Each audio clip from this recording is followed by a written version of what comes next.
Welcome back to PoPolitickin.com, your home for self-help meets hip-hop. Make sure you go on Spotify, on Apple Music. I just got added to Amazon. They got a new podcast thing. Go and check on that, PoPolitickin. List some of my interviews since 2008. 1212, I'm in place to be with Indian K. How you doing, bro? I'm good, brother. I'm good. And you? I'm great. So I was doing some investigation. I think you are an actual Native American, right? Yes, I am. Yeah. So is that your whole name? The Indian K, the Sky High Krew is just the Okay. the brand. You know what I mean? Okay. That's the brand. But the Indian K, yeah, that's the name. I'm from right here in San Diego County. My reservation, Rincon, outside of Escondido area. If you're familiar with the area. Yeah, I think it's like any Recon Casino or Yeah, Harris. It's a yeah. Harris, but yeah, the res is Rincon. So Okay, yeah. that's what's up. So how did you get involved with music? Shoot, back in the day in the group homes, man, like the mid '90s. You know what I'm saying? Just watching the homies cipher.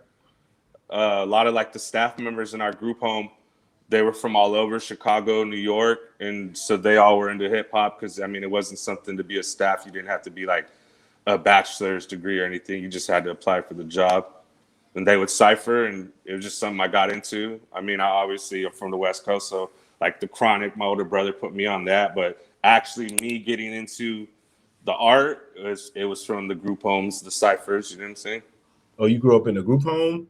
Yeah. I bounced around a lot. I don't really know my mom and my dad. He was always in the streets, and then he got hit with 25 to life in 95, into 95, beginning of 96. But before that, I was like bouncing around between here, LA, and Riverside County. And then in 96, I ended up in Arizona with some relatives. And then me and my brother were already headed down the wrong path. So we ended up hitting juvie and then getting put in group homes until we were 18. Yeah. All right. So you was talking about the ciphers. You remember some of the artists you grew up listening to? Like mainstream artists or like from the group homes? Mainstream. Oh, Corrupt, DMX is my favorite. Rapping Forte, the normal stuff, Sugar Free, Snoop, the whole Death Row area, E40, Be Legit, The Click, all that type of stuff. Out of Arizona, like Buki Loke, I don't know if you heard of him. He did a whole project with Battle Cat and all that.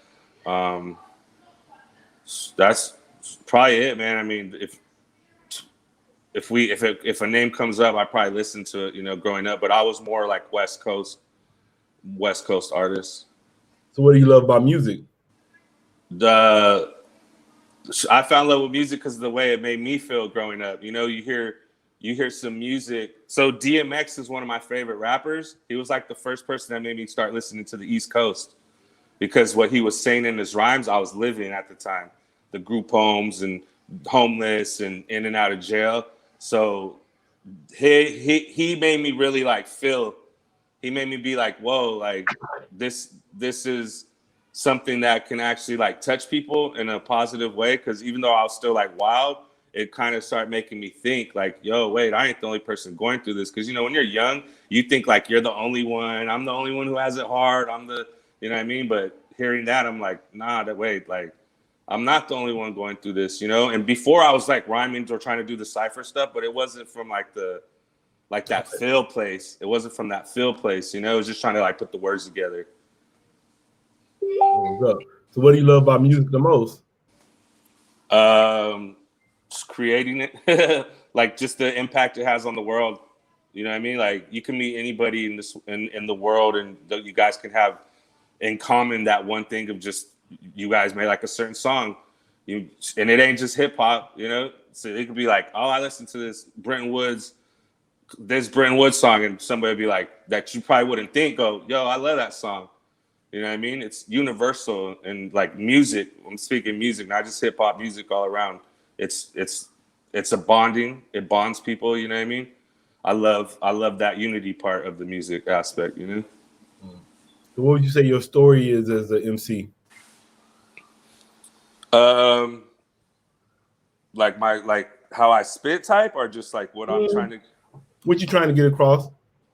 I'm just trying to For me, so I was involved in the streets, so I'm trying to get across, that street life still, but not the aspect of like bragging about it. Like I guess I make struggle music, pain music, I guess is what people like to call it. I'm a storyteller, so my story is just basically overcoming. Like I'm not perfect, and I'm not where I want to be, but I'm no longer, what I'm saying, in prisons. I got 3 kids, I got a family, what I'm saying, like, so I'm living like normal now, and what I mean, like just I guess perseverance, bro. Like my story that is just keep pushing on the positive side, because I could have went left bad, like what I'm saying, I could have went left bad. So what was you doing in the street? Robbery. Damn, for real? Yeah. I couldn't sell drugs, bro. I sucked at it. You know what I mean? Like it wasn't my thing. And then like my section, like just the homies we was into robbery and shit, bro. And my charges, I beat some robbery, burglary charges, but I ended up getting caught on aggravated assaults, deadly weapons and shit like that. Yeah, I just be thinking like people that do like robbery, man, you gotta have some balls, cause shit, you don't know what that person got on them. So he's like, oh shit. yeah. And this is back in the day, bro. I'm like over a decade detached from all that. Now Yeah. I wouldn't do that shit now. Hell no. But back in the day, yeah, it was like so like my big homie put me onto it, and like the biggest thing he always pushed was like, if you're gonna do this and we get out there and get it popping, like you can't freeze up, you know what I'm saying? Because then you're risking everybody. And we wasn't like going up in people's shit and making them lay down like that in homes and shit, but it was like, it still was like you said, a lot of them could have easily fired back. Yeah, I got cause I be interviewing some like younger rappers, man. They still be like living that lifestyle and bragging. I'm like, all right, bro. Yeah, like, nah, you always gonna run on the wrong. It's gonna be one day the wrong nigga you gonna run up on, and all right. Yeah. It's karma, man. Karma will catch you, man. And like for me, like I was always into like taking shit, man. And so it's like karma came back around. Obviously I ended up going and doing some time, and then, but not even just that, like just the stupidest shit. Like my stereo in my car would get stolen a lot, or like know what I mean, like just that karma. So I'm like, yeah, I'm done with that shit. Nowadays, man, I'd be nervous to even take a piece of gum and shit, bro. Yeah, because I mean, for me, it's like to me, I just look at it like it's kind of like one of the ultimate forms of karma, because you can't just take somebody's shit, man. Like, no. But the only time I kind of like look at it like, okay, maybe if like both of y'all in that lifestyle, then it's like whatever. But you can't. I don't feel like you should ever just innocent people taking that shit. Yeah, exactly. I don't agree with that. Yeah, no, I big time, man. Like I even be telling, man, like what a joke amongst us, like growing up and shit. And I know it's not funny, but it'd be like supposed to be like, what, you guys like to rob and you out here snatching purses, and like we get like serious, bro, and be like, do I look like somebody that takes a purse, man? I never take a, you know what I mean? Like there's some shit I won't do. Like I'm running into the establishments, and if maybe if we playing the same street game, I might hit you, but yeah, I wasn't aiming at, the innocent person that's out working hard for their shit, Yeah, I know you ain't doing it no more, but it's just an interesting conversation. I was saying, yeah. What you think about people that loot? I mean, like, I think if you're gonna do it, hit the big establishments and stop, targeting like the mom and pop stuff. Like honestly, I don't mind as long as you're hitting the right people. Like that's just say like, don't hit up your motherfucking neighborhood fucking grocery store. Like what the fuck? Yeah, that's wild to me. Like go hit up Target or Walmart. What the fuck you doing? Yeah, exactly. I don't have no problem with that. I'm not encouraging people to do it, but I'm not gonna look at you all like, what are you doing? But I have seen like some videos circulated like people just looting and not realizing what they're looting, and it ends up being one of our own, that they're robbing. And it's like, but some of the videos I've been seeing ain't even some of our own people doing it, you know what I mean? Oh yeah. So, but that's another, story. All right. So I want you to talk about your how would you describe your style and your sound? I'm a storyteller. I like to make sure that I paint the picture through the music to where you could actually put yourself in what I'm saying. My sound, I honestly couldn't even tell you on my sound, man. I just try to make music, man. Like I just try to feel the beats, and I'm not aiming to be like, oh, I want to sound aggressive, or I want to sound this way, or I want to, you know what I mean? Like I just try to make music, to be honest. What's your creative process? So I'll get the beats, you know what I mean, and I'll go through like I hit periods that I try to do like every 3 months where like I gather up beats from producers, and then I just go through listening to them, and whatever pops out to me, I may hear it in my head, like, oh, I hear a hook, I hear the melody, or I even just hear like my cadence on it. So then I'll pull it up and I'll start just kind of jotting down little ideas, and then once I get the first like 3 bars of my verse, the rest of it just flows. You know what I mean? And I just write. Like I don't like. I'd write at home, bro. Like I'll be in the living room writing. I have my earbuds in, and my kids are running around and shit. Like so, I don't need no like certain ambience. As long as I feel the beat, I let the beat set the mood. You know what I mean? I let the beat set the mood, and then I just put the words to it. Then I would say, is there a lot of Native Americans in hip hop? I'm unaware of that. You like the first person when I interview personally. I don't know too many. Yeah, there's a few. But there's only like a couple, like on I guess what you would call like a I guess all around hip hop level. So there's a lot of Native rappers, but we tend to stick to our own, and even label it ourselves like, oh, Native hip hop. Okay. And it's the only reason they're not really known to a lot of people is because they normally hit like the res circuit. So New Mexico, Arizona, and they kind of go from like the little certain res towns and do their thing. There's a few though that have actually like Red Cloud, MC Red Cloud, who's like actually part of the hip hop scene. Period. It's not no Indian native title to him, even though he is, you know what I mean, native and represents. Travis Thompson, he's out of Washington. He's actually doing some things.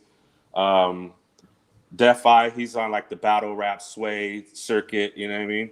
But other than that, yeah, there's not really a lot, and this is no disrespect to my people, but I'm blessed to like know my res, but I'm from the city. I grew up and I'm part of the neighborhood, like, you know what I mean? Like I have both experiences where a lot of my people are like just used to the res, so the story they tell is only like appealing to other people that live on the res. Like, you get what I'm saying? Not that the outside world won't listen, but I try to make my music universal.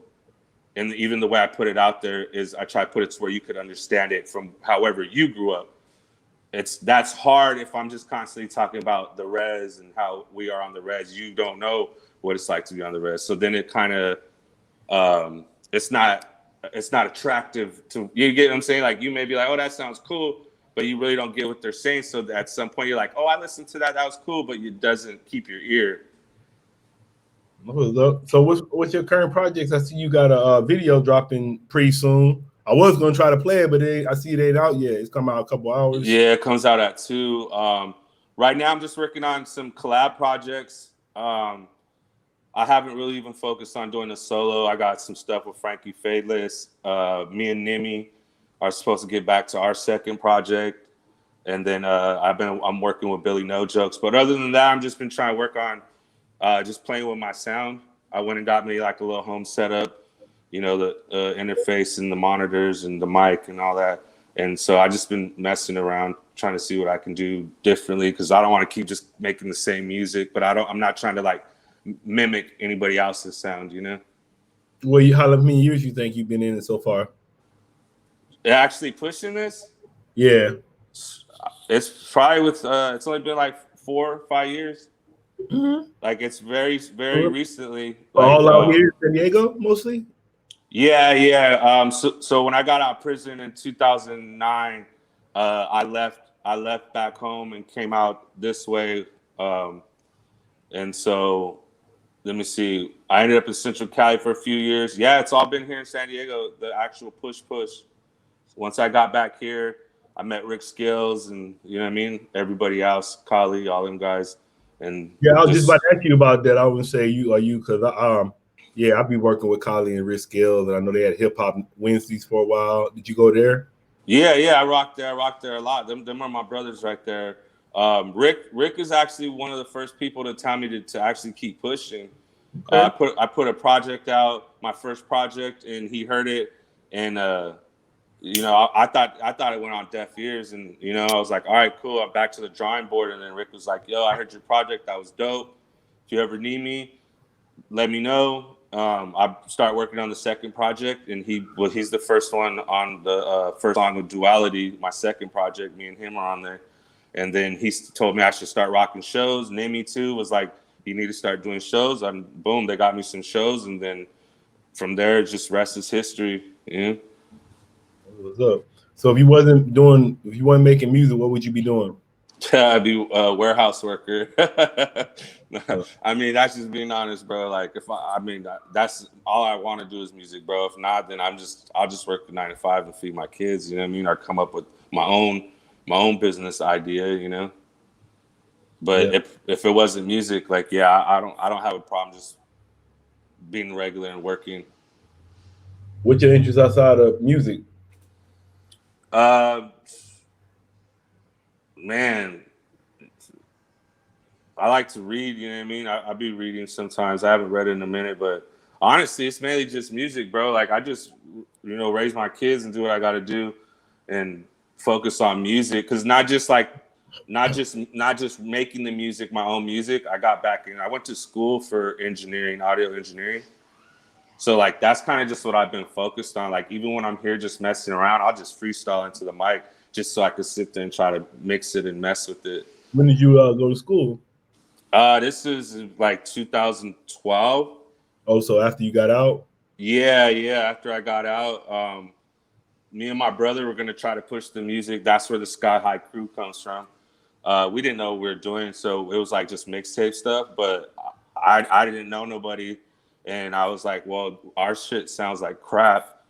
And the college right down the street from me had a music, and they had like a real studio in there, and so I was like, I might as well enroll in school.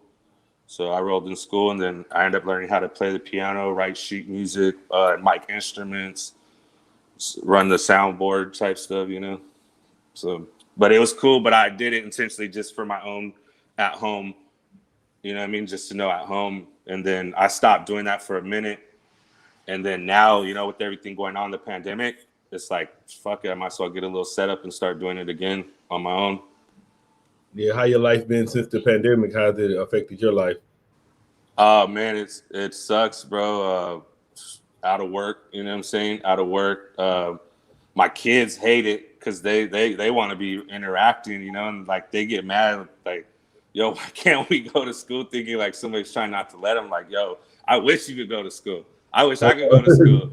You know, it's just adapting. It's just been weird. It was weird, man. When everything happened, the biggest thing for me was going into the grocery stores when it first happened. Everything was empty.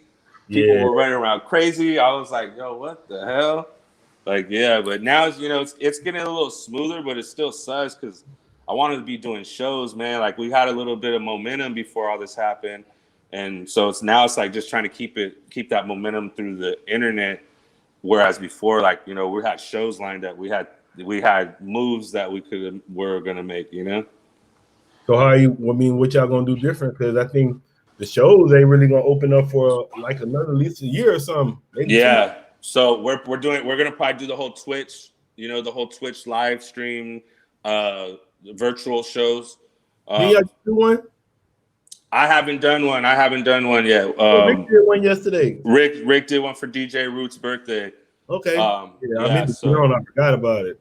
Yeah, so stuff like that. My boy One Up, he got, you know, the green screen over at his spot, so we're thinking about maybe doing a show over there.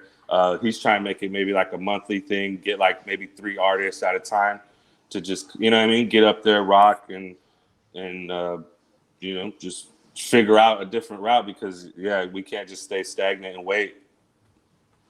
All right, man. So where would you say your goals are for your career right now?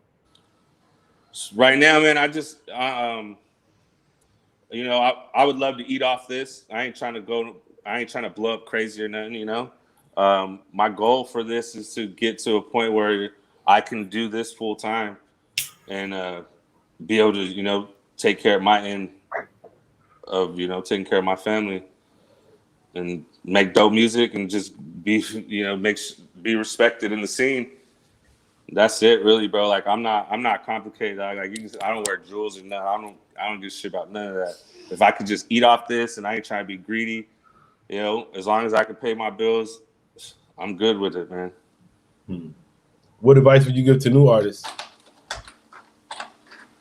I would say to do this out of being genuine, do this out of being genuine because this, I want to eat off this, but this is something I'm gonna always do. I'm gonna always do this, even if I'm in the warehouse. You know what I mean? Until I'm old, I'm still gonna be making music. So just do it from a genuine place and then give it your all. Like if it ain't genuine and you ain't putting your all into it, it don't matter. Yeah, my boy I was talking to this guy the other day. I think he's in the thing too. Fun. But he was talking about how you got these rappers now. They be like, oh man, it's a bag. I'm getting the money. That shit don't help you when you got to rap though. You still got to go in there and rap. So you can be saying all you want is the money and all that shit anyway, but you still got to rap and that shit ain't tight. Yeah, exactly. And then you see cats that would just give up when it gets hard. I've seen that. You know what I mean? Like even within our own scene over here, like it kind of weeding out of who's really in this for the hip hop aspect of it, or who's just trying to. Oh, I can rap, and I seen Wiz Khalifa blow up off of a vlog, or it's you gotta at the end of the day you gotta show up and prove that you can spit. Yeah, because it's easy to me. It's easy. Shit, it's really no shit. It's really easy to come up. I think anybody, if they really want to do this and just kind of somewhat serious, they can put out a mixtape. Anybody can do that. But can you do that shit consistently? Keep coming out with projects. Getting better and better, do all the other shit that comes with it. You can everybody can put out something. Oh, I rap now, so that shit. I hate when people do that because it's easy to put out one project. It's like, man, one project don't make you a rapper. Yeah, no, that's real. That's real. That's real. Well, anybody can put out one project, bro. Exactly, bro. So, what would you say to your fans and supporters? I appreciate you guys, man. Like for real. I didn't think I would even be getting the momentum I got, and it's even on a small scale, but to me, it means everything, man. It means a lot. I thank you guys for listening. People be telling me my own lyrics, and I think that's dope, man. That's what I wanted, and thank you for the support, the continued support, and I'm not stopping, so I'm gonna keep giving. I'll ask you, do you got any hidden talents? I can play ping pong. Like for real, you like Forrest Gump with it or what? Not Forrest level, but so the group home I lived in, the owner of the group home, he was an African gentleman who used to be at that time. Let's see, I met him in '96, so probably in '94, he was number 2 in the world at ping pong. 97, 98, he took us to Vegas for the ping pong championships and shit. All the way up until then and shit. I practiced with them. I could do all the little weird tricks, make the ball spin. He taught me how to get fast play. Now you haven't done it in a while. I'd have to catch up, but he used to have me out there, you know what I mean? Boom, boom, boom, just hitting it back and forth, put the other end of the table up and just play myself. Oh, so you real good. Yeah, I mean, I'm all right. I haven't done it in years, bro. But back then, I was cool. I mean, I could skate too. I could, you know what I mean? We grew up in the skate rings and shit. So how if you can play ping pong, can you play tennis? I can't. I could probably play tennis. I haven't. But I actually, once they open up our little courts right here where I live, we got a tennis court. My oldest wants to get out there, so I'm like, all right, because I would think it's the same as, you know what I mean, the coordination. Yeah, like badminton and racquetball. Yeah. Oh, right. Yeah. All that. Yeah.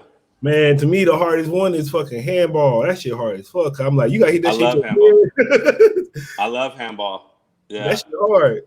Yeah, it is. No, you got to pay attention. When I first started playing it, I was just constantly just swinging at the air, missing the ball. But yeah, you'll get it down, man, if you stay on it, and it's a good workout, bro. I got fit playing handball. So what's your social media again? It's at Indian.cool with the K. Yeah, so why I say Indian cool? It's the play on that. That's like another like slogan thing of mine. You know what I mean? Indian cool. But the IG, I think when I put the Indian cool is because it wouldn't let me do Indian K. So I just put the cool because I don't know how, I never really find anybody with the Indian K part, but for some reason somebody had it. And I was like, all right, well, I know nobody has Indian cool. So